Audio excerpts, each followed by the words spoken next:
Hello, coucou! Je suis contente de vous retrouver pour cette nouvelle vidéo qui est réalisée en collaboration avec Phoenix Art.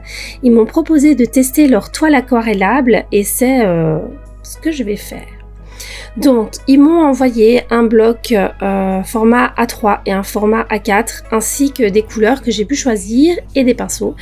Et donc, j'ai vraiment pu prendre le temps de tester ce support tout à fait unique qui donc est une toile en coton recouvert d'un enduit en fait qui va permettre à l'aquarelle d'adhérer. Voilà. Donc on est d'accord que l'aquarelle c'est un support qui ne va que sur le papier, mais grâce à cet enduit, on va pouvoir peindre sur une toile et avoir un rendu toile. Voilà. Donc c'est quelque chose, je pense, qui conviendra très bien aux personnes qui sont un peu mix média, qui aiment bien mélanger les choses, qui sont peut-être parfois frustrées sur le fait d'être limitées par la technique du papier. Ici, rien n'empêche de travailler à l'aquarelle, puis de commencer de rajouter des couches de gouache et puis des couches d'acrylique, de faire des mélanges et d'y aller comme on veut. C'est c'est un support qui est très intuitif, je trouve. Alors moi, pour cette collaboration, j'ai décidé de peindre avec vous un petit portrait fleuri. C'est quelque chose que j'ai déjà présenté sur mon compte Instagram, donc j'ai réfléchi un peu à ce que j'avais envie de faire et je me suis laissée porter par ces portraits tout fleuris, tout peps, qui ont plein de détails. Je trouve que la toile aquarelle se prêtait vraiment à tous ces petits détails. J'ai eu beaucoup plus facile à travailler dessus avec des pinceaux qui étaient fins et avec des quantités d'eau qui étaient réduites. Lorsque j'avais tendance à mettre trop d'eau, ça n'absorbait pas, la couleur était fort fade, alors que là, en travaillant vraiment plus sec, comme la peinture sèche beaucoup moins vite sur la toile, et bien en travaillant plus sec, j'ai vraiment pu me permettre une plus grande latitude. C'était beaucoup plus facile pour moi. Alors comme vous le voyez là, l'avantage aussi de la toile, c'est qu'en fait on peut effacer. Franchement, il n'y a aucun souci. Lorsque j'ai fait des erreurs, j'ai pchité de l'eau et alors pas de problème. Tout est disparu, j'ai passé un coup de chiffon, il n'y a pas de souci.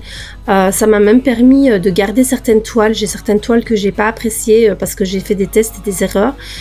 Simplement, je les ai complètement pchitées. Pchitées, c'est le verbe, hein, voilà. Je les ai complètement vaporisées d'eau et alors j'ai pu les récupérer pour plus tard, pour refaire des essais dessus. Donc ici, vous voyez vraiment tout mon process, la façon dont j'ai évolué dans ma peinture, donc des traits de crayon, des fleurs, des végétaux, pour en arriver à des végétaux plus foncés et enfin des détails et des motifs pour apporter les reliefs et le dynamisme. C'est vraiment une façon que j'apprécie de travailler. Voilà, c'est quelque chose, même si j'ai une façon de travailler qui est toujours un peu la même, hein, donc dans ce schéma, malgré tout, j'essaye de me laisser aller, de ne pas me poser de questions et de laisser les couleurs se mettre. Et l'important pour moi, c'est de me faire plaisir et de me faire du bien. Voilà, c'est pas de pression. Quand je peins, j'ai vraiment envie de me faire plaisir. Voilà, on arrive vraiment à la fin. J'ai beaucoup apprécié travailler sur ce support qui était tout à fait différent. Je pense que c'est quelque chose qui va plaire et qu'il ne faut pas essayer. Si vous êtes un peu curieux, faut pas hésiter à vouloir le tester parce que voilà, c'est tout à fait unique et c'est sympa. Sur ce, je vais vous laisser.